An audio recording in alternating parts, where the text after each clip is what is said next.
This is the giant devilfish, feared and avoided for centuries, subject of fable and folklore, the octopus.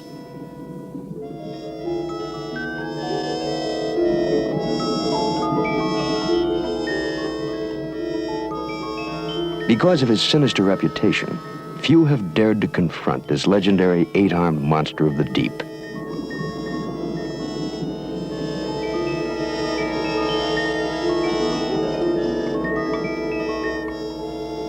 As his great cloud of ink spewed from his breathing funnel confuses his enemies, so does his legend obscure the truth about him. There's much to be learned about this mysterious mollusk that swims in the depths of the sea and prowls the bottom of the underwater jungle.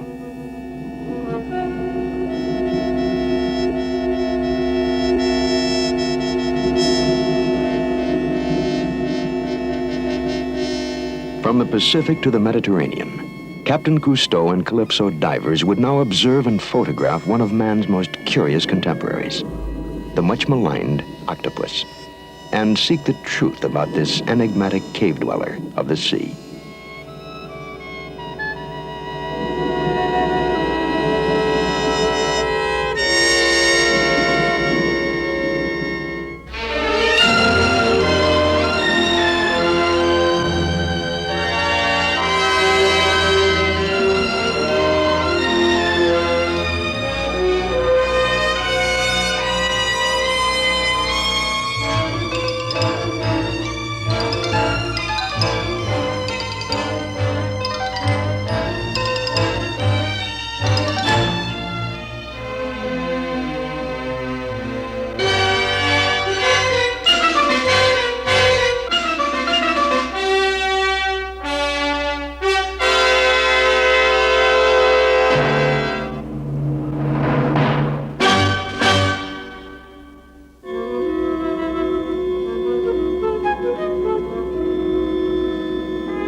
Marseille, France's chief seaport on the Mediterranean.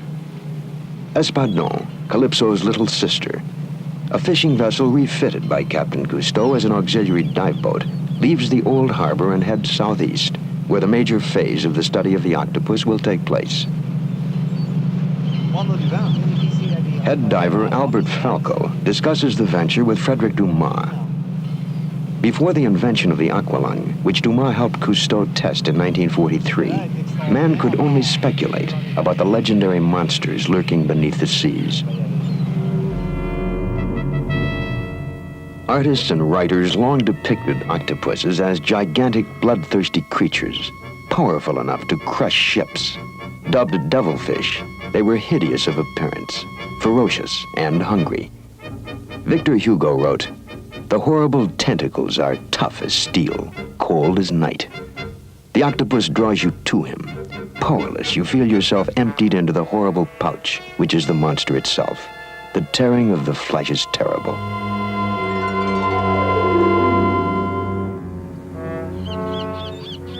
But Victor Hugo never met an octopus.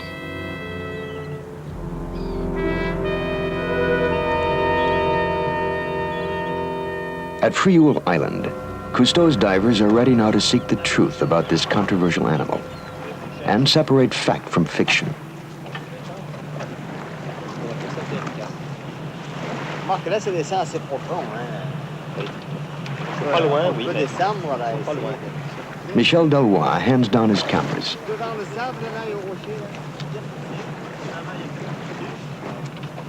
Not in stirring prose, but beneath the concealing skin of the sea is the real world of the octopus.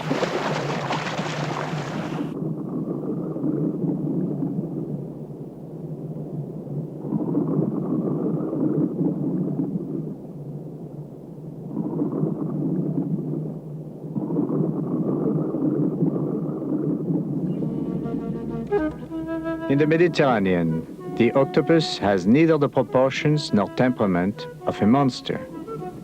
It is small and shy.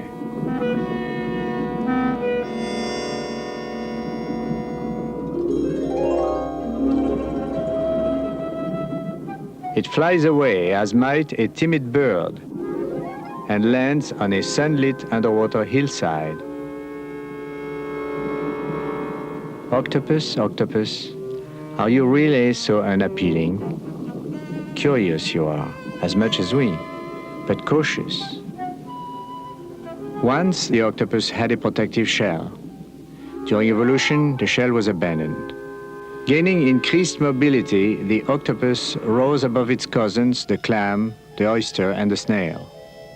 Without a fortress on its back, it is vulnerable. And now it protects itself by swift color changes in superb camouflage.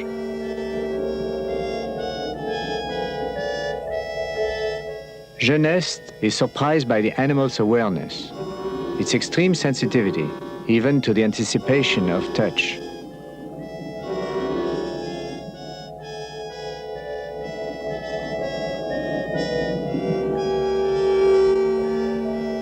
When confronted by things larger than himself, the Mediterranean octopus, normally measuring no more than 2 feet across, expands to look larger than he is.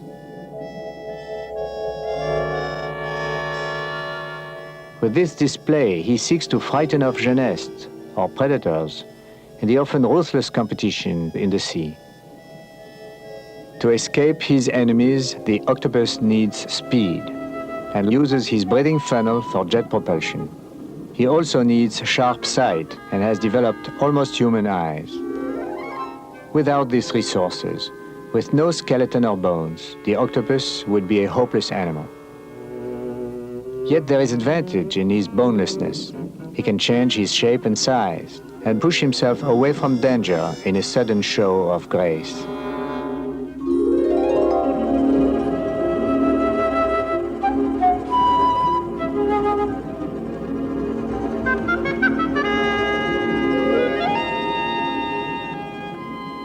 In the vast aquarium that is the world of the Mediterranean octopus, our divers are strangers. Because of the animal's shyness, we have not descended in force. By gently diving and swimming with them, we hope they will begin to accept us as appealing creatures.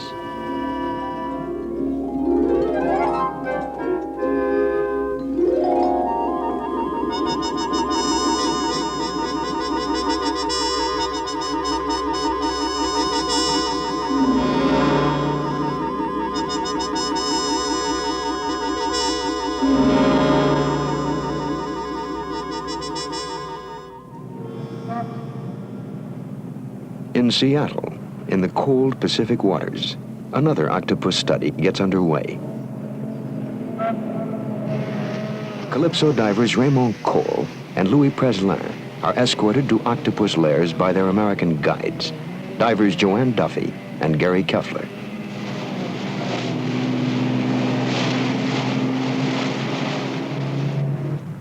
The octopus order comprises some 150 species, the smallest 1 inch long. Preslin and Cole have come to take a look at the largest known species in the world, the North American octopus, which from tentacle to tentacle spans 20 feet and weighs up to 125 pounds. Tell me, Joanne, what is the best way for catching the octopus? You've got to find a rocky area where you can look up inside the cracks and crevices of the rock and find them. And they hide in very small places in the rocks. Joanne, a diving instructor with a master's degree in fish biology, qualifies with the Calypso team. Gary, who has had long experience with the octopus, will captain the dive.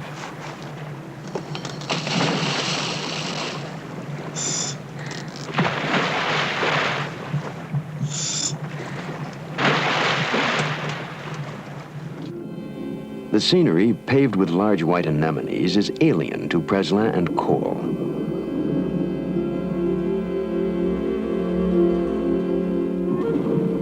The terrain is familiar to Gary and Joanne.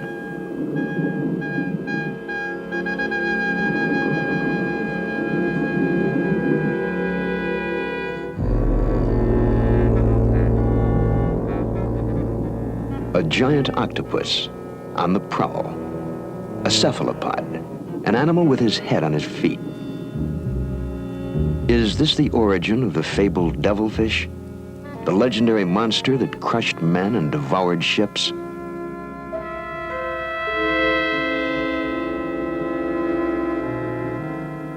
The men of Calypso will soon discover exactly how strong he is, precisely how dangerous.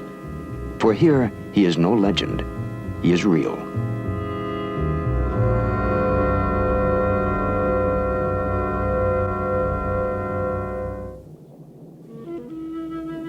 The Pacific octopus, largest in the world, confronted, his skin grows spiny, his color cells change.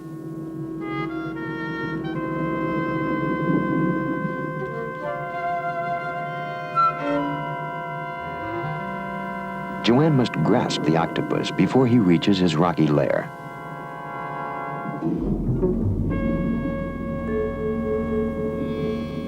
If he reaches his lair, he will be able to cling to the sides of the grotto with his powerful suction cups, and his great strength will be multiplied. In the words of Victor Hugo, no fate could be more horrible than to be entwined in those 8 clammy arms, to feel those 800 discs with their cold adhesive touch, like so many mouths devouring you at the same time.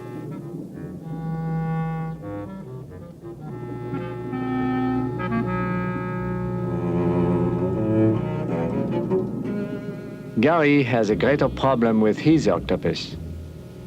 Securely anchored to rocks, it exerts the stronger force. Gary's mask is pulled away and he must clear it of water. The other octopus has underestimated the powers of a woman. For the moment, at least, Joanne has hers under control. Gary is engulfed.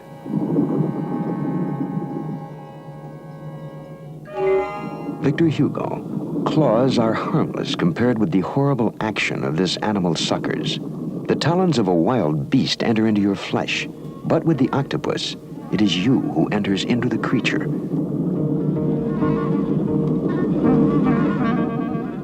In truth, once removed from the rocks, the octopus loses its defensive spirit. It opens like a flower. Even a monster can be carried as easily as a bridal bouquet. Our divers now observe his horny parrot's beak, used to tear crab and lobster shells. A toxic saliva can be secreted by this narrow mouth, but the only octopus whose bite can be lethal belongs to a tiny species.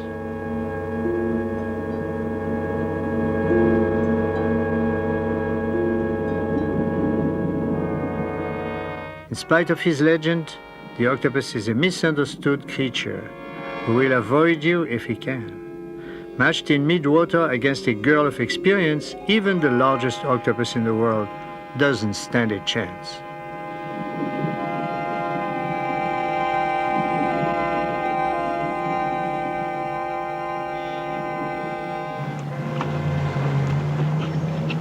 In the Mediterranean, off the coast of southern France, Captain Cousteau joins the divers aboard the Espadon. He comes with news of an octopus city, east of Porquerolles. Hello? They will be heading for the Bay of Alicastre, off the island of Porquerolles. Here they can best film the small and agile Mediterranean octopus. Il reste 6 heures de route? À peu près.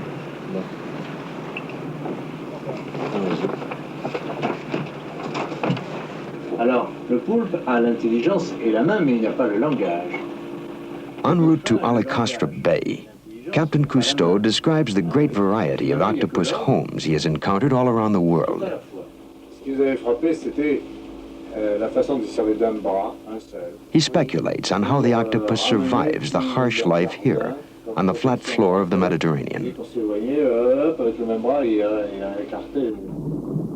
Geneste approaches a typical abode of the Mediterranean octopus. The animal has laboriously drawn rocks from great distances and piled them around a broken clay jar, within which he makes a home. When he does not find a ready-made home, like a narrow crevice or a shipwreck, the octopus must build his house around him.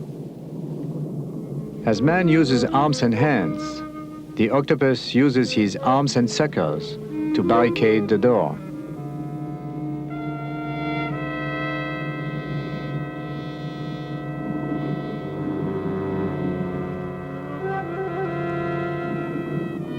The housing shortage here is severe.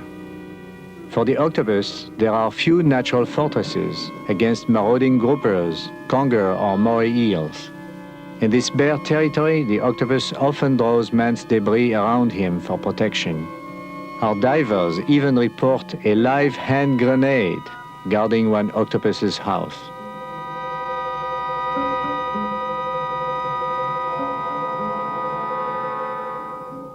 The octopus is a solitary creature, and for him, any refuge he can find is home, whether it be an amphora dating back to the Roman Empire or a symbol of today's civilization, a tin can.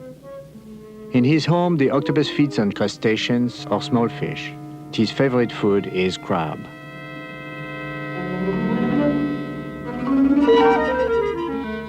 The octopus will swiftly paralyze his prey with venom, then curl up with canned crab.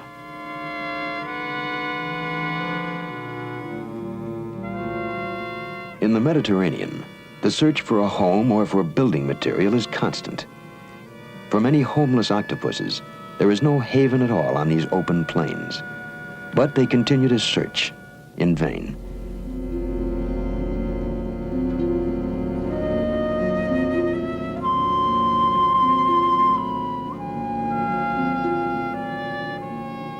When no semblance of a home can be found, these wanderers are forced to travel long, tiring voyages.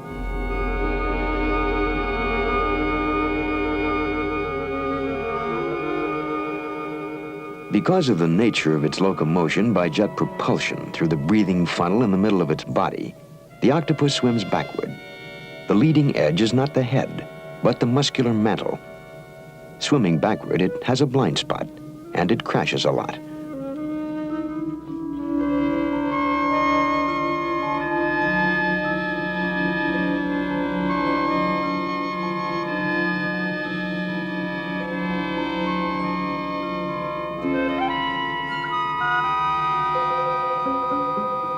Under a submarine cliff, one octopus at least finds security.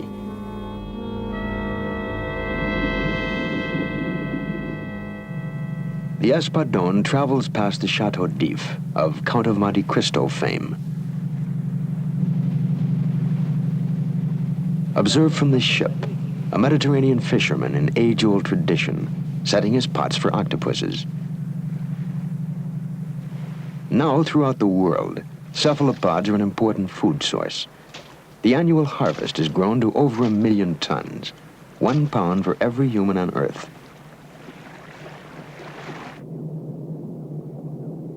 The octopus has no way of knowing that he is gaining increasing acceptance from gourmet. The fisherman, as of old, takes advantage of the housing shortage. For the unsuspecting octopus, the ready-made residence will become a trap.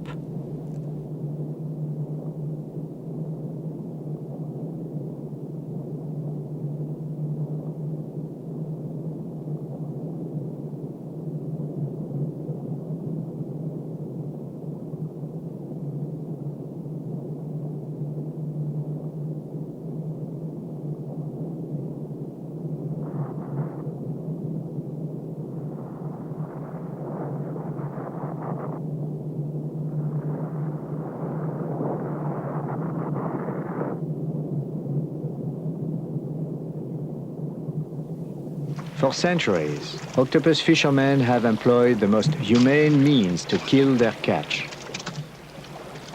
An expert bite at the nerve center between the eyes kills the octopus instantly.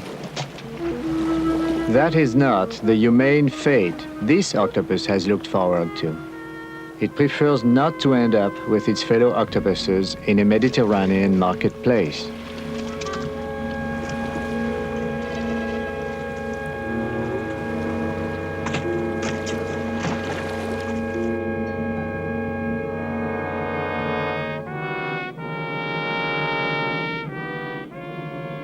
With eyes lifted high in panic, our octopus parachutes to the bottom. Once more, he has to look for a home, a more secure home.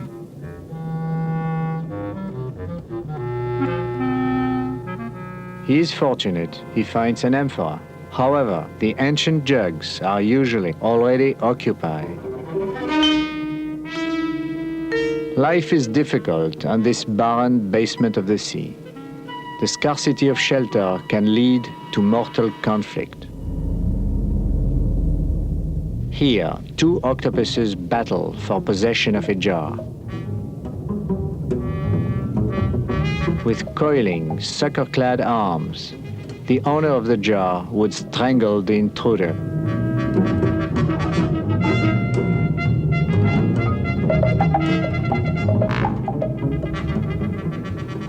The owner of the jar thrusts an arm into the intruder's breathing aperture to choke off his oxygen supply.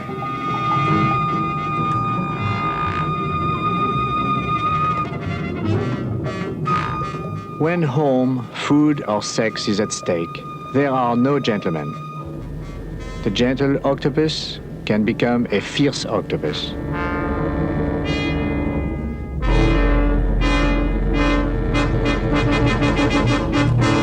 Strangled, the loser begins to turn white, while the winner tears at a stretched tentacle with its beak.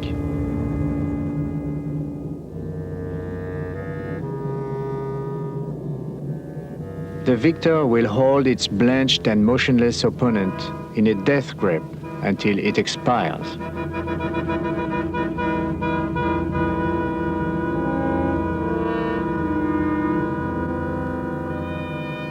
Still a flicker of life.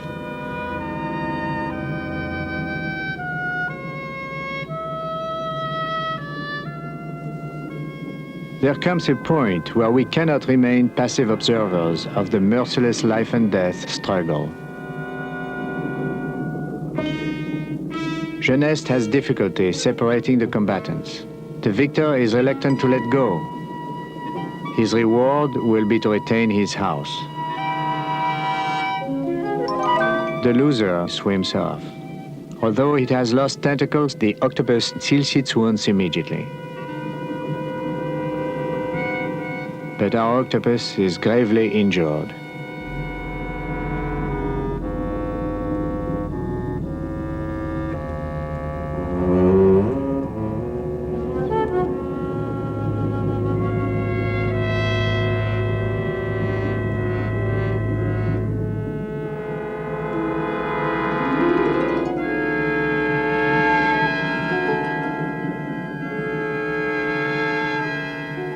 Ironically, for our battle-weary octopus, it is man's underwater litter that provides a refuge and a home.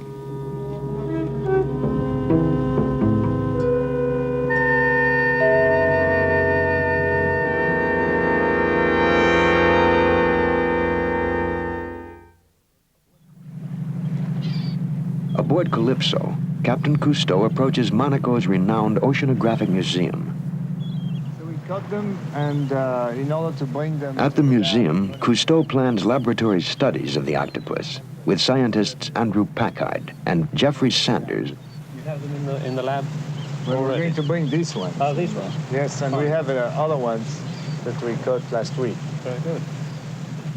Captain Cousteau will have this female octopus, recently caught in the Mediterranean, transferred for potential mating to an aquarium in the basement of the museum. In the wild, for the octopus, finding a mate is a matter of chance.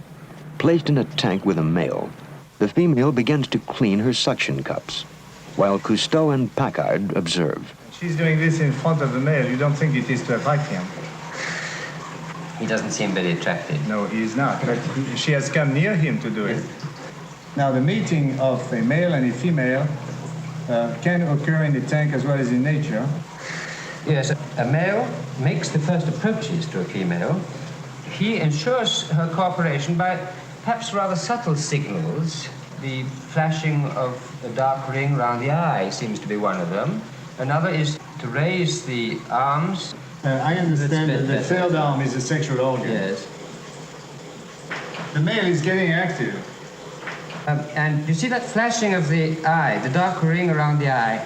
This perhaps is also part of the recognition process, the courtship.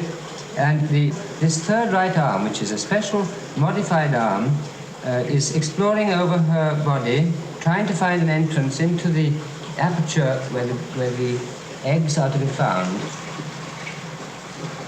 These animals, you see, have a true mating. They pass their sperms in the form of packets, well, beautiful packets, into the cavity of the female, and the sperm fertilizes the eggs while they're still in the body of the female. Now, this is accompanied by a sort of excitement which makes this slight color change in the male. Yes.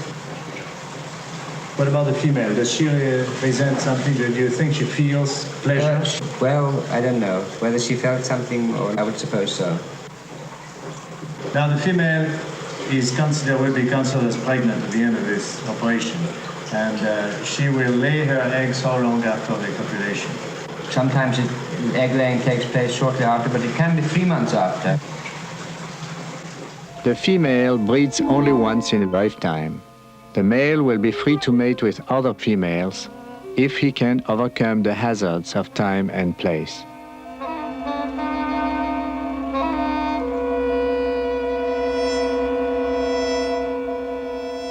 The coupling terminated, the female will reject the male as she becomes solely concerned with the brood she is to bring to life.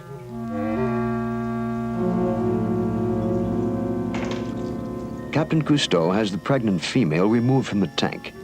She will be returned to the floor of the sea to hatch her eggs in the environment in which she was found.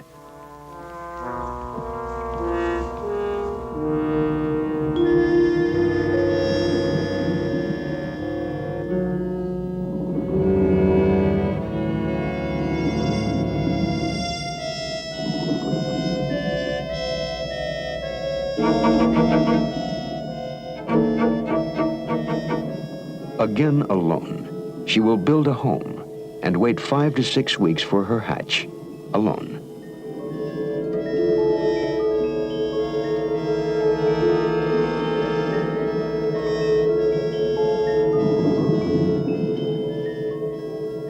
Periodic inspections reveal the female's eggs are maturing.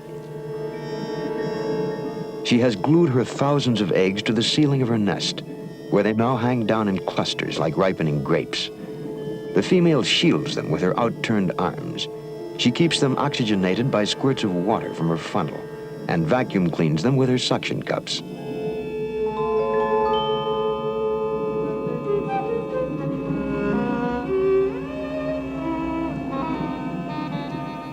Jeunesse offers her a fish to see if she will eat, for the female octopus stops foraging when she is brooding her eggs.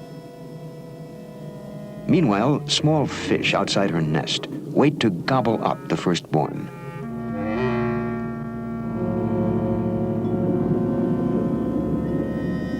She is near starvation, but she refuses to take the nourishment that could save her life. She will not eat.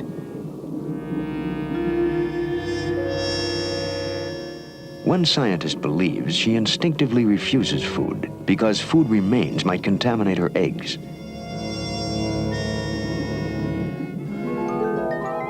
Although she will die shortly after her eggs hatch, the octopus continues to reject the offering, then makes a remarkable attempt to push away the diver himself.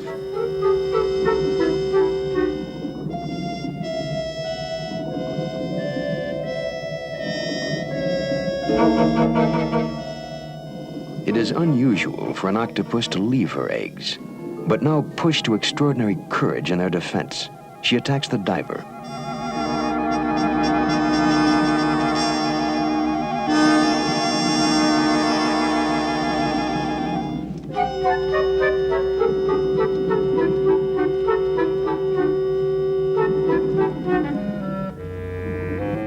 Cousteau cameraman will now take advantage of the female's unexpected departure from her nest. With a specially developed camera, they will photograph the hatching.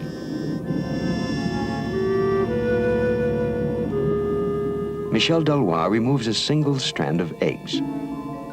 Through nature's overabundance, each of approximately 50 clusters contains up to 4,000 octopus embryos.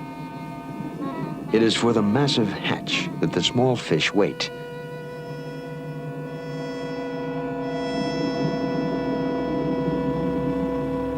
The octopus, making her way through hungry fish, returns to her nest to care for her eggs.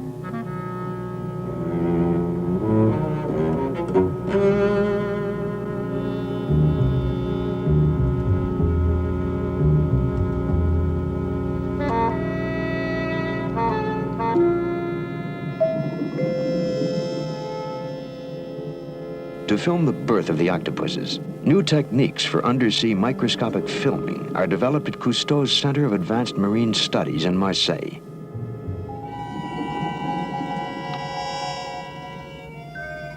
The miracle of the egg is as close as we can get to the ultimate mystery.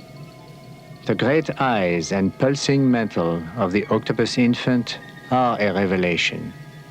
The babies struggle to burst their bonds and begin life on their own.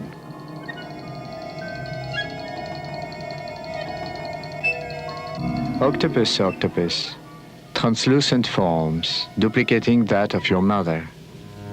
Your mother now dying, but blowing her young out of the nest, releasing them to the world, never to see them again.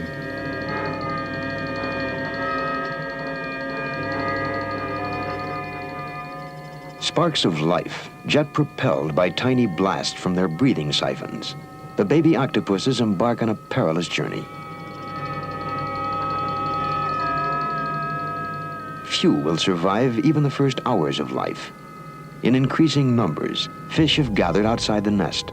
They have come to feast on the newborn.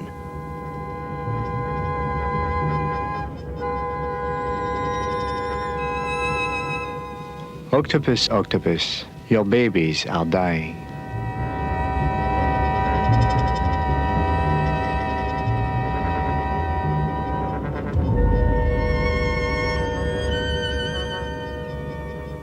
Of the female's 200,000 offspring, only 1 or 2 will reach maturity. Yet those that die support the essential pyramid of food that encompasses all living creatures of the sea. A young survivor. Jeunesse slowly approaches a baby octopus a few weeks old. The baby is as curious about the diver as Jeunesse is about him.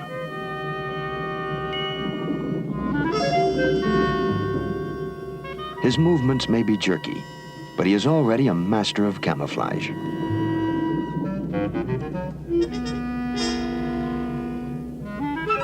He moves in spurts, in doubt whether to hide or flee.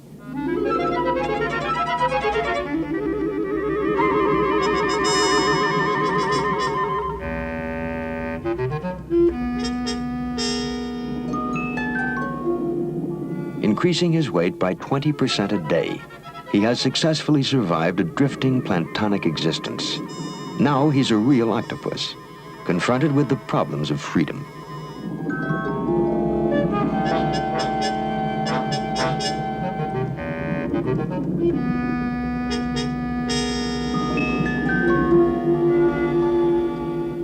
Still terribly vulnerable, he flees and inks on his way to becoming the fabled monster that devours men and crushes ships.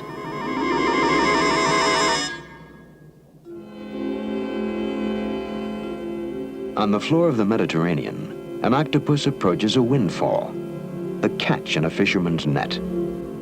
This is something he simply has to investigate.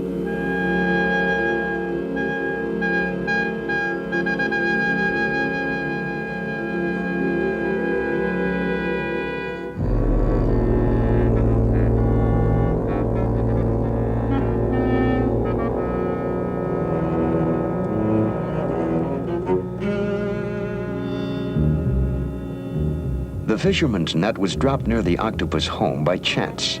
But is the octopus capable of learning by experience? And how does he learn?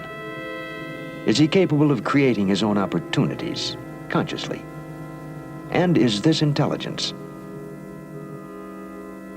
These are questions that scientists have been asking about the octopus, as in laboratories they conduct experimental work on the psychology of the animal. Dr. Jeffrey Sanders is a specialist in octopus learning and memory. At Monaco Oceanographic Museum, Captain Cousteau and Dr. Andrew Packard joined Sanders in a demonstration of octopus learning. This is a higher animal. It's one of the three main groups of higher animals, the vertebrates, of course, to which we belong, and insects, which we're also quite familiar with, and these cephalopods. This brain, compared, for instance, with the brain of a bee, has perhaps 1,000 times as many cells, 500 million cells. That's about 100 times less than we have, right? About, yes. And shall we see how it behaves to a shape? This is a black circle then. We introduce the black circle. Well, as soon as look at that, God. a very rapid attack and a fish reward. He's taking the fish now. So he's trained to respond to the black target. He's had some training to respond to black, yes. It's amazing. They're very strong animals. Sometimes they don't like to let go of the target.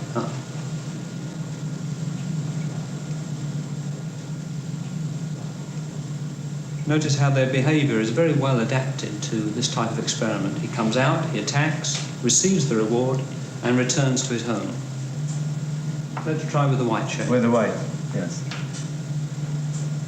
And this time, if he attacks the white shape, I shall give him a small electric shock. As a punishment? As a punishment. There's the white shape. He's never seen it before. He's never seen the white shape before. He attacks. A small shock. He doesn't like that. He looks very frustrated when going back to his home.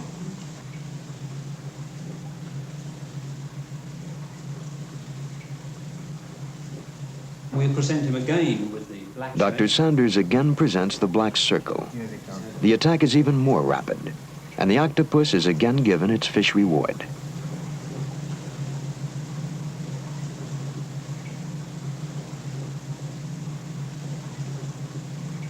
Another circle, but this time white. And we want to train the animal not to attack the white. Hey, he hesitates. Do you see? He hesitates, but then he's already had one shock for attacking the white shape. He's very intelligent. Maybe. The way I feel. He's very smart, let's say. And very smart. No, he doesn't want it. Short term. That's very good. You're very smart.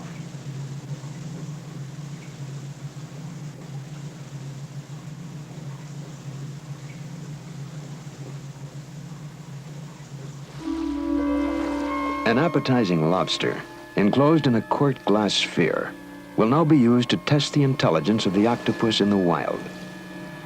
In the laboratory, conditioned by man, the octopus responded to reward and punishment. Now Jeunesse descends to the living laboratory, where there are no controls, and where reward for lessons learned is survival.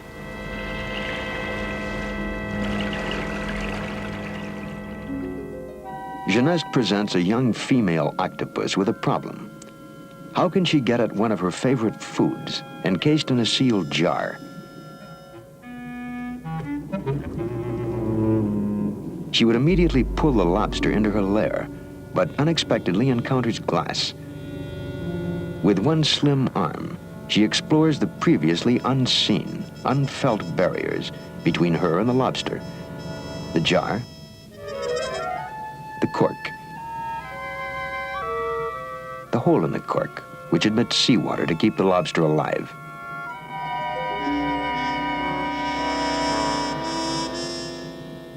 For the octopus, it is a completely new and perplexing experience.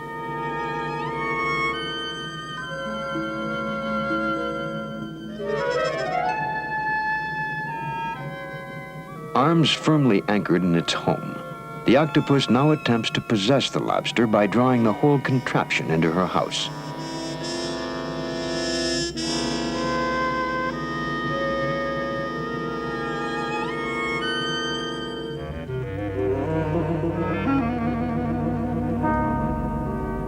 It unfortunately doesn't fit.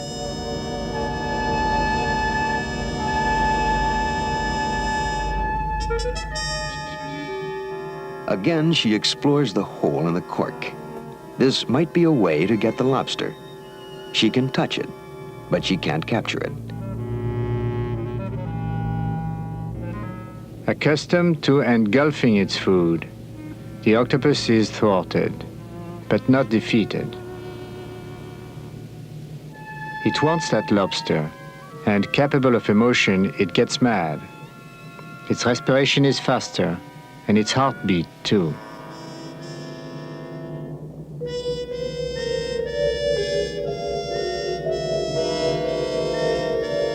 Thus stimulated, does the octopus think out its problem?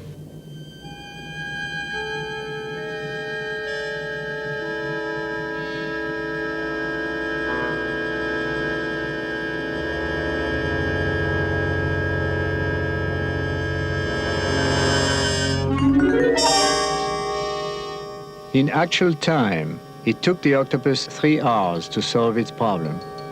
Certainly, trial and error were involved, but in the end, was it luck or logic that removed the cork? All we can say is that the octopus did remove the cork.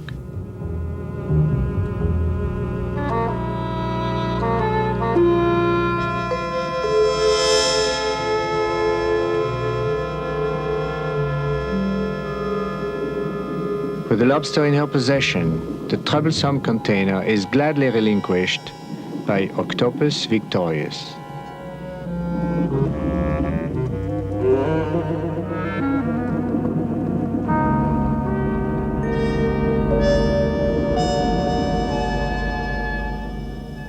Jeunesse descends to the home of the young female octopus, which has by now grown to know him well.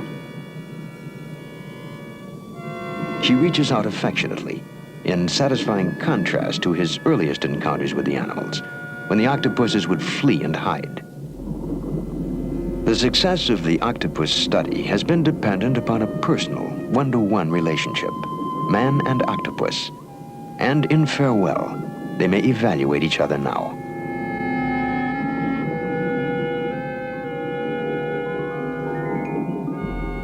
Man is the only animal gifted with the combination of a superior brain, hands, and language.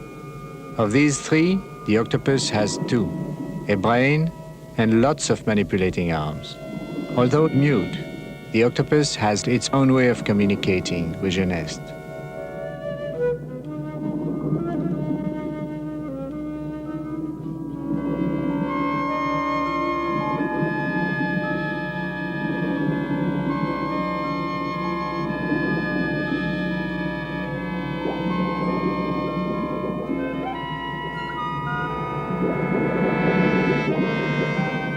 The octopus is today still undergoing rapid evolution.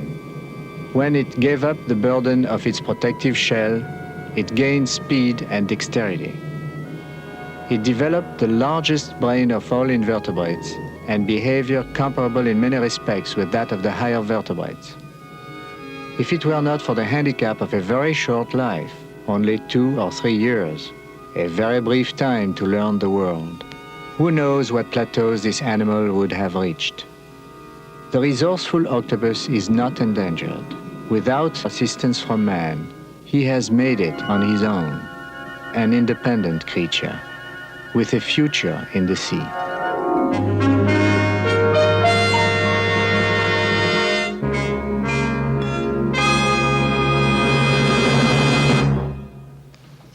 At Lindero Canyon Middle School, Agora, California, young people have been learning what the octopus is really like.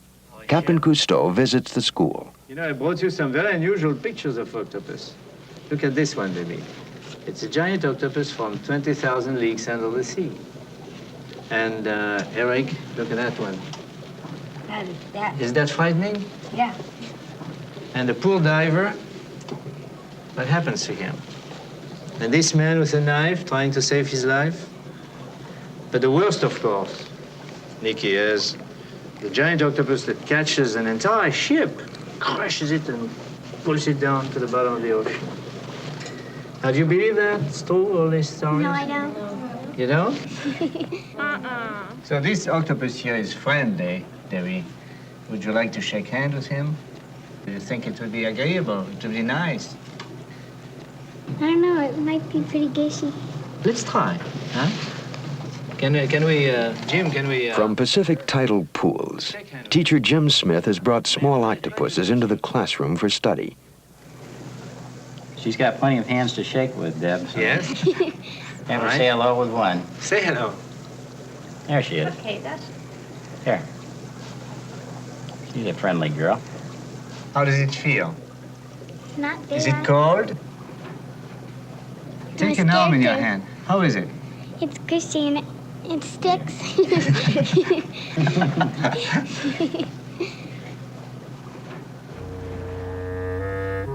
We too have learned to look upon the octopus differently. But legends do not die that easily. Aboard Calypso, our divers marvel at the size of a Pacific monster, red with rage in his prison. We will leave him alone, this Houdini of the deep.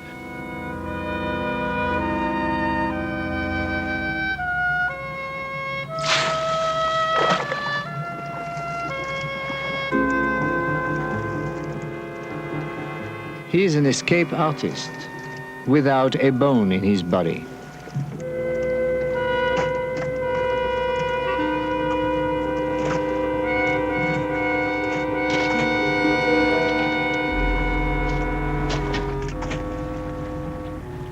Out of his element, the octopus is a chaos of flesh.